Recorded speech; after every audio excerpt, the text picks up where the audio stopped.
Estamos estudiando el libro el Evangelio según Juan.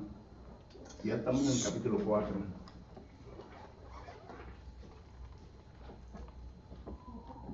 El Evangelio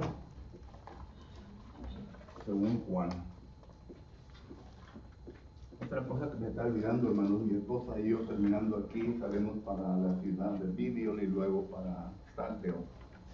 Me llamaron que un amigo nuestro, muy amado, muy querido, predicador del Evangelio, Tony Rangel, falleció y vamos a estar ahí en el funeral de él en Santiago. Solo que, por favor, oren por nosotros. El Evangelio según Juan, y estamos hablando aquí de Jesús y la mujer samaritana.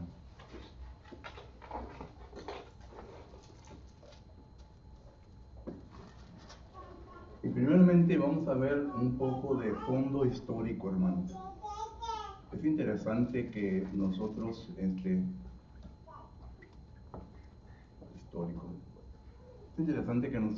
nos demos cuenta, ¿verdad?, el fondo histórico de cada pasaje. Vuelvo a repetir, en las clases que presento, ¿verdad?, hay un poquito de exégesis, un poquito de hermenéutica y un poquito de muchas otras cosas, varones, ¿verdad?, para que ustedes puedan seguir aprendiendo concerniente al estudio bíblico. En este caso, el fondo histórico. Es interesante porque miramos nosotros que concerniente a la relación entre los judíos y los samaritanos no estaba muy buena, que digamos. Esto lo podemos ver en Juan capítulo 4 y versículo 9. Note lo que dice la mujer samaritana. Dice, la mujer samaritana le dijo, ¿cómo tú, siendo judío, me pides a mí de beber, que soy mujer samaritana? Porque judíos y samaritanos no se tratan entre sí. El apóstol Pedro también le repite estas palabras, no las mismas palabras, pero le repite estas palabras a Dios cuando el Señor se le presenta en Hechos capítulo 10 y le da a entender que la misión de él era de ir con algunos que iban a venir a su casa a la ciudad de Jope. Y miramos nosotros que ahí en Hechos capítulo 10 y versículo 28 dice la palabra de Dios lo siguiente. Aquí estas son palabras de Pedro el apóstol y dice así, 10:28 dice la palabra, y les dijo, vosotros sabéis cuál abominable es para un varón judío juntarse o acercarse a un extranjero, pero a mí me ha demostrado Dios que a ningún hombre llame común o inmundo. Solo que son textos que nos dan a entender, ¿verdad?, concerniente a la relación que tenía el judío con los extranjeros. Y miramos nosotros que esto empieza desde Primera de Reyes, capítulo 11 y versículo 28 en adelante. También lo puede coordinar con Segunda de Reyes, capítulo 17 y del 1 hasta el fin del capítulo. Estos textos nos dan la razón en por qué la relación entre los judíos y los samaritanos no era una relación buena. Usted recuerda bien que cuando hablamos de la tierra prometida, aquí está la tierra de Canaán, está el lago de Galilea, está el mar Salado, el río Jordán. Y usted recuerda bien que hubo una división. Esta división la podemos encontrar en Primera de Reyes. Bueno, no lo pone porque ya lo puse aquí. En Primera de Reyes, capítulo 11, versículo 28. Es la división de Judea y Samaria, o Efraín. Okay. Y miramos nosotros que el rey Jeroboam viene a establecer aquí en Betel un altar y otro en la ciudad de Dan. Y son 2 becerros. Y le dice el rey Jeroboam que esos son los dioses de ellos y que ellos deben de adorar a estos dioses y no ir a Jerusalén. Aquí está Jerusalén. Ok. Aquí está la ciudad de Jericó. Es importante porque ahorita vamos a hablar de eso. Pero miramos nosotros que esto sucedió, la división, cuando ya muere el último rey que le dicen el Reino Unido, que es Salomón. Saúl, David y Salomón. Ese era el Reino Unido. Entonces miramos nosotros que viene a morir Salomón, y Salomón entonces miramos nosotros que viene Roboam y viene Jeroboam. Y Jeroboam miramos nosotros que se establece como rey de esta porción, y Roboam de aquí. Y miramos nosotros que de este punto en adelante, miramos nosotros una mezcla, porque en el año 722 antes de Cristo, el rey de Asiria vino y conquistó esta parte.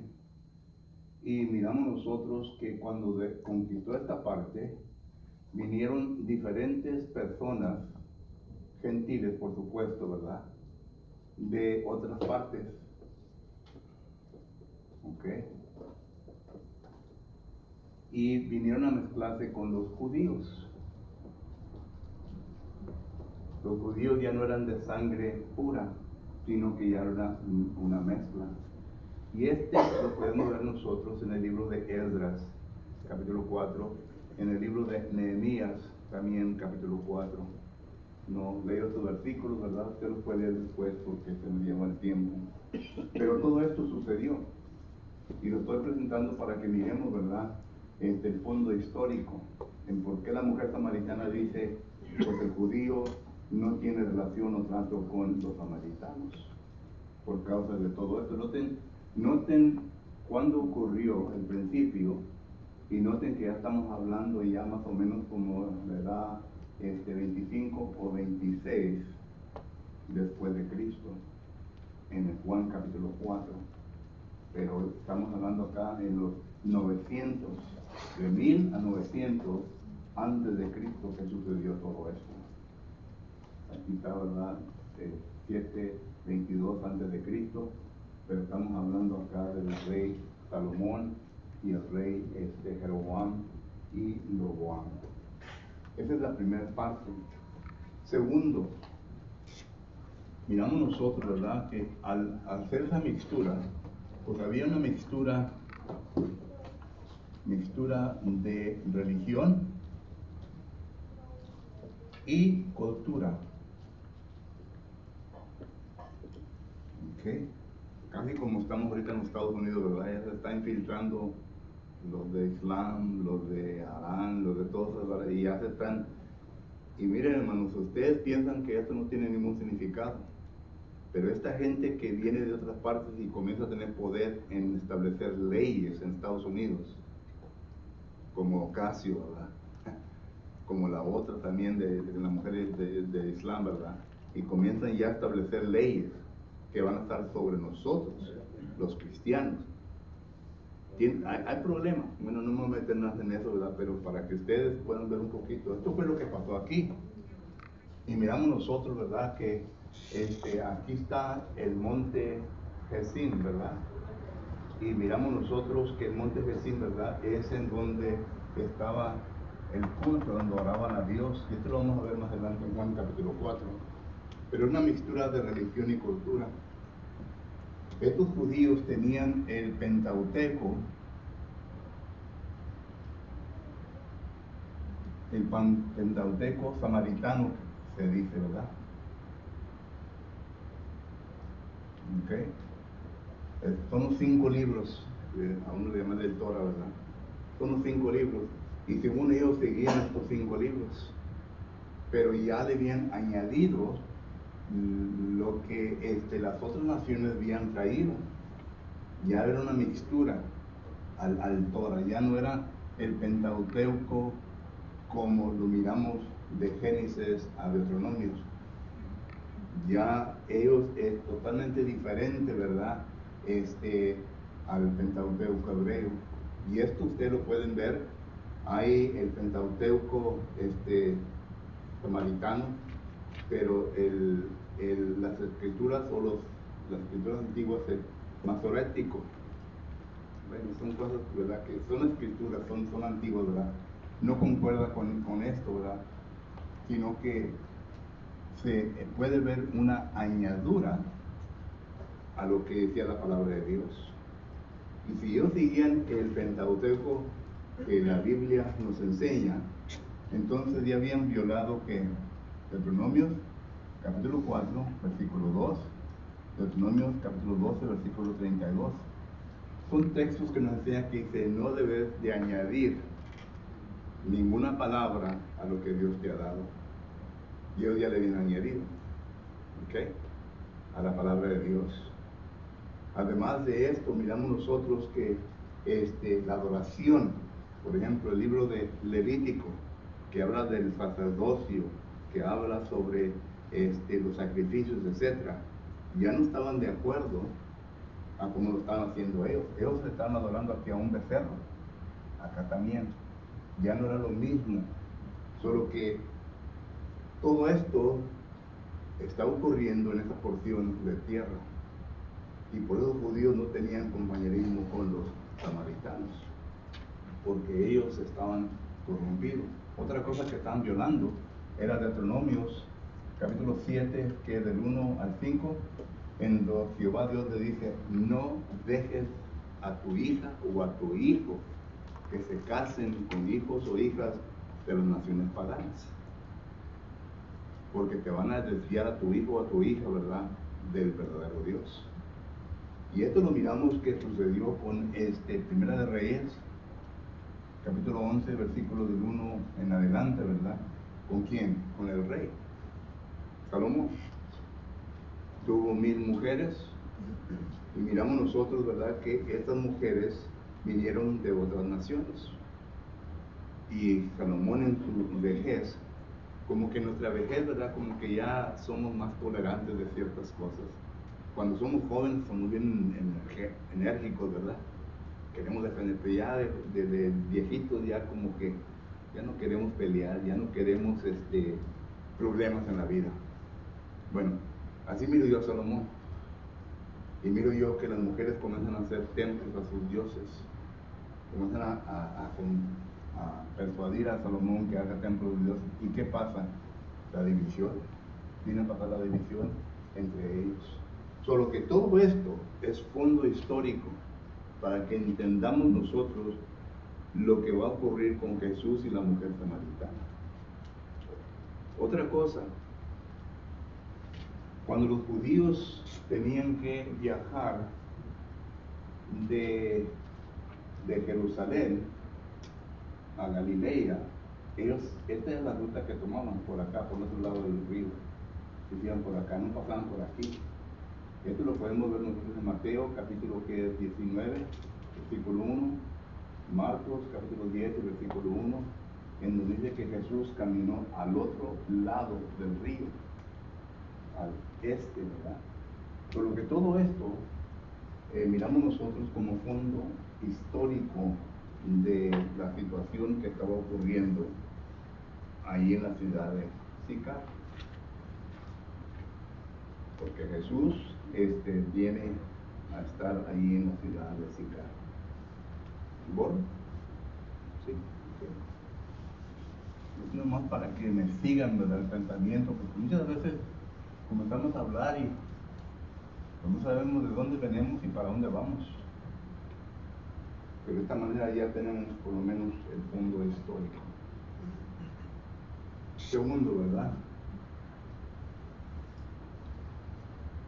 Jesús y la mujer.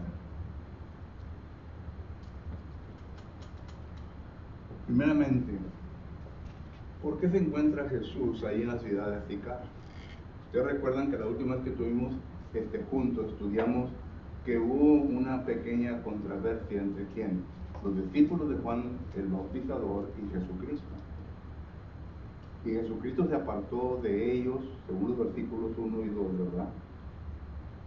Porque él no quería ningún conflicto entre los discípulos de Juan el Bautizador y también los discípulos de Jesucristo.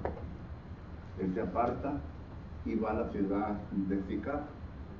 Y llegando ahí, ¿verdad? Pues él se sentó en un pozo. Y es interesante que va y escoge el pozo de Jacob. Se puede en el Antiguo Testamento, ¿verdad? Concerniente a Dios. Recuerden que en un tiempo toda esa tierra le pertenecía al pueblo de Israel. Y es lo que ahorita están peleando, ¿verdad? Israel y Hamas y todo, bueno, todos como quiera. Pero miramos nosotros que le pertenecía a Israel. Solo que llega a la ciudad de Sicar y le pide, y era como, dice ahí el versículo que 6 o 7, que era como la hora sexta. Eso quiere decir como entre las 11 y las 12 mediodía, ¿ok? ¿Qué tanto caminó Jesucristo? No sé. Y pues llegó con sed. Y las mujeres salían a sacar agua. Ahora, ¿cuándo salían las mujeres a sacar agua del pozo? Usualmente en la mañana, en el mediodía y en la tarde. Nosotros que venimos del rancho, Álvarez, no la ciudad, sabemos bien que nos levantamos muy temprano en la mañana, ¿verdad? Íbamos y recogíamos los huevos de ahí de las gallinas, ¿verdad? Ordeñamos las vacas, Álvarez, para que entiendan un poquito, ¿verdad? Y luego después de ordeñar las vacas, las llevamos al pasto, ¿verdad? Un poco retirado. Y de regreso, llevamos las cubetas y traíamos agua del pozo, porque había un pozo para la comunidad o la ranchería que estaba ahí. Sacamos el agua y la traíamos para la casa, ¿verdad? Y llenamos las barricas para que así tuviera agua, suficiente agua para durante el día. A mediodía tenemos que ir de vuelta. Digo yo, estas son costumbres. Bueno, allá de Reynosa, donde yo pasé mi tiempo, ¿verdad? Pero miramos nosotros que en esta ocasión eran como las 11 a las 12 de mediodía. Sacaron agua y miramos nosotros que Jesucristo entonces viene a pedirle agua a la mujer, y es cuando la mujer se sorprende. Siendo él judío, ¿por qué le pide agua a ella, mujer samaritana? Y esto es una lección para nosotros, hermanos. Nosotros, número uno, ¿verdad? Primeramente, tenemos que ir ¿a quién? A los perdidos.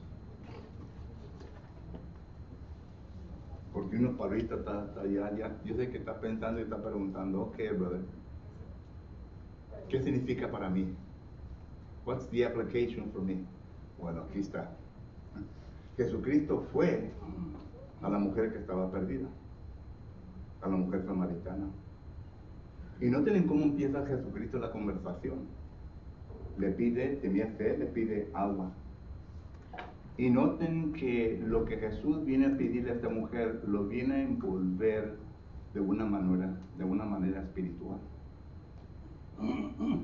Porque Jesús, ¿verdad? Al mirar el agua, le dice a la mujer samaritana que delante de ella está alguien que tiene agua viva. O sea que si la toma uno, ¿verdad? Ya no va a tener sed jamás. Pero Jesús está diciendo, tengo sed, necesito agua. Pero primer punto, ¿verdad? Ir a los perdidos. Nosotros necesitamos que entender que es obligación de nosotros de ir a las personas que están en pecado, que están perdidos. Este lugar el cual Dios nos ha dado, gracias a Él, ¿verdad? Que se ha construido y bonito, ¿verdad? Y todo, pues gracias a Dios que tenemos un lugar donde puede venir a adorar a Dios. Pero tenemos que salir de esas cuatro paredes. Y tenemos que ir a evangelizar, tenemos que ir a los perdidos. Hay algunos perdidos, ¿verdad? Que hay trauma en su vida, hay necesidad espiritual en su vida y van a venir a nosotros. Y qué bueno, y debemos estar listos. No formarnos en nuestro grupito y estar hablando ahí, ¿verdad? Miren a un visitante, vayan con el visitante. traten de conocerle, traten de ayudarle, ¿verdad? Para que se sienta a gusto, para que así pueda regresar. Pero tenemos que ir a los perdidos. Ahora, para ir a los perdidos, ¿verdad? Pues claro que hay diferentes maneras en cómo ir, ¿verdad? Hay la manera individual y hay la manera colectiva, congregacional. Individual como nosotros, ¿verdad? Solos, ¿verdad? ¿Cómo establecemos un patrón para poder ir a las gentes perdidas? Bueno, hay diferentes maneras en cómo ir. Y ya lo hemos repetido varias veces, solo que no lo voy a repetir, ¿verdad? Pero usted bien sabe que individualmente y colectivamente tenemos que ir. Por ejemplo, individualmente tenemos Mateo capítulo 28, versículos 19 y 20. Y también tenemos Marcos capítulo 16, del 15 en adelante. Colectivamente tenemos Efesios capítulo 3 y versículo 10. Para que ahora la iglesia pueda hacer conocer la multiforme sabiduría de Dios. Y también tenemos 1 de Pedro, capítulo 2 y versículo 9. Solo que hay diferentes textos que podemos poner aquí para que nos dé a entender que tenemos que ir a los perdidos. Ahora, la manera en cómo usted se viene a transicionar, ¿verdad?, de lo que se encuentra en ese momento a lo espiritual es diferente. Es diferente. Necesita que dejar a la persona hablar para que podamos entender un poco de tal persona y así usar sus propias palabras, su propia conversación en la transición, ¿verdad?, de lo ahorita a lo espiritual. Puede hablar de una enfermedad y pues podemos, por ejemplo, vamos a tomar la enfermedad, bueno, que esto, que el otro, ¿verdad? Que ¿sabía usted que vendrá tiempo cuando no habrá enfermedad, cuando no habrá dolor, no habrá llanto, etcétera? Puede citar Apocalipsis capítulo 21, versículo 4. Y ya comienza la transición, ¿verdad? Y si la persona le sigue la conversación, entonces ya empezó bien con la persona. Los conflictos, los problemas, etcétera, todo eso. Pero miramos nosotros, ¿verdad?, que esto es lo que vemos primeramente con la mujer. En segundo lugar, bueno, pasó el tiempo, pero déjenme entrar. En segundo lugar, concerniente a la adoración, noten, a la adoración. Esta mujer se había sido instruida que se debería de adorar, como dice aquí, en el monte que estaba ahí cerca de la ciudad de Sicar. Y miramos nosotros que ellos adoraban de una manera diferente a como los judíos adoraban. Y adoraban conforme a las ideas paganas. Las ideas paganas, muchos de ellos sacrificaban a sus propios hijos. Y nosotros no tenemos que ser persuadidos de esto, porque nomás cruzando el río, ¿verdad?, nuestros ancestros, ¿verdad?, ¿qué es lo que hacían? Sacrificaban a mujeres vírgenes. No sé si usted ha ido para el Palenque, ¿verdad?, para allá cerca de Yucatán, la selva de Yucatán, en donde hay muchas pirámides y todo. Nosotros hemos tenido el privilegio que cuando voy a predicar allá, los hermanos me llevaban, y según la persona que nos estaba dando ahí la enseñanza, decía, mira, aquí es donde sacrificaban a mujeres vírgenes al Dios. Y claro que el Dios de México es el Dios del ¿qué? Del sol. Famoso sol que ponen ahí, ¿verdad?, afuera, ese es Dios. Y podemos ir a toda la historia, ¿verdad?, de eso, pero podemos entender esto ya. Estas personas sacrificaban a sus hijos. Y estos hijos, ¿verdad?, que eran sacrificados, cuando se llevaban, había una escalera que caminaban, ¿verdad?, y lo ponían en los brazos de Moloch. Y estaba ardiendo. La estatua de Moloch estaba ardiendo y donde los ponían, ¿verdad?, se quemaba. Nunca les ha dado peste a una persona cuando se quema, por ejemplo, una electricista que nomás agarra los alambres y como un cerillo no se enciende, el peste que queda, muere la persona. Yo tenía un primo que trabajaba en eso, ¿verdad? Y me dijo, primo, yo he llegado a ver a varias personas que se equivocan y agarran los alambres equivocados y dice, lo primero que salta son las botas o los zapatos. Pero dice, una pestilencia tremenda. Bueno, así eran como hacían esta gente. ¿Y dónde ponían esos cuerpos? Los desechos de sus cuerpos, pues lo ponían allí en el valle de Hinón. El valle de Hinón es el Gehenna, es el que Jesús vino a usar como el infierno.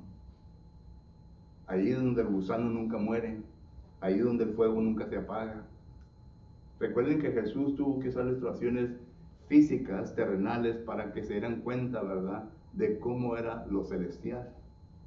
Tenía que llegarse cerca, ¿verdad?, para que la mente del ser humano pudiera comprender.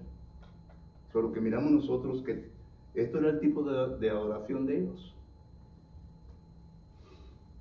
Por eso Jesús les dice, ¿verdad?, en el versículo 24, lo siguiente.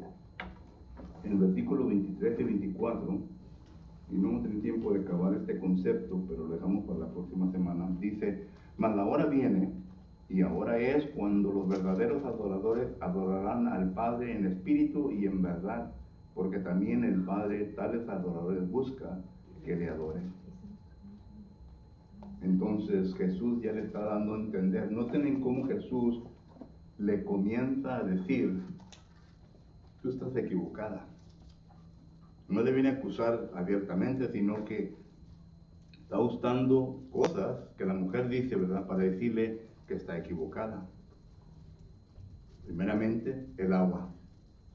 Y Jesús le dice, yo tengo agua viva que te puedo dar y jamás habrás de tener sed. Y luego ya le comienza a decir, tu manera de adorar a Dios está equivocada. Pero no le dice abiertamente así, sino que le dice, tu manera de adorar está equivocada. Vendrá tiempo cuando los adoradores van a adorar a Dios en espíritu y en verdad. Y recuerden que todavía no venía Hechos capítulo 2, el día de Pentecostés. Tiempo se me acabó, hermanos. Pregunta o comentario. Hermano, todavía en varios países adoran ídolos todavía, ¿no? Oh, sí. No todos, pero todavía hay varios países Sí. que tienen sus estatuas. Todo. La India, la vaca, hay una abundancia de vacas allá. En Egipto también tenían el sol de Dios en un tiempo. Bueno, todas las plagas que de Éxodo capítulo 8, Japón también era tenía. a cada dios que ellos tenían. Hay varios países que todavía tienen los ídolos de ellos. Y México también todavía. Oh, sí. México también. Cuando vinieron los españoles, ellos usaron la superstición de ellos para tratar de ganárselos. A Juan Diego, ¿verdad? Y que Rosa, que la Virgen, todo. Es una historia larga, ¿verdad? Okay. Hay un libro que se llama El mestizaje. Se los aconsejo que lo compren. Yo no he leído todo, ¿verdad?, pero habla de la historia de los mexicanos, en cómo se vino a desarrollar todo por medio de los españoles. Y esto lo escribe un profesor de aquí, de Texas A&M, ¿verdad?, que enseña religión y cultura. Mestizaje, y lean. Pero sí, existe donde quiera. Vemos que el racismo vino desde aquel entonces, que todavía hasta hoy sufrimos en el racismo, porque pues, es mal, como quiera, como ponen atención, no quieren obedecer. Y el racismo no solamente es entre el negro y el blanco. Entre nosotros los mexicanos, hermano, hay racismo. Hay racismo de los tejanos y los mexicanos. Hay racismo entre los centroamericanos y México. Hay racismo entre los centroamericanos, ¿verdad?, y los tejanos. O sea que hay una mixtura tremenda, ¿verdad? A mí me han dicho varias cosas, ¿verdad?, de que soy un pocho, que soy esto. Está bueno, hermano, ¿qué? Está bueno. ¿Qué quieres que haga? Ese es un tipo de racismo, ¿verdad? Que no, que tú que digo, ¿qué, hermano? ¿Qué quieres que haga? ¿Cuál es mi pecado? Que mis padres vinieron de México y que yo fui educado aquí en Estados Unidos y que ahora tengo la cultura de Estados Unidos. ¿Cuál es el pecado? No lo he mezclado con la religión verdadera. Y los españoles son bravos, hermanos. ¿Se ven ustedes que los españoles dicen que ellos son la raza mexicana perfecta, pura? Como dijo una vez el hermano, ya murió el hermano, mató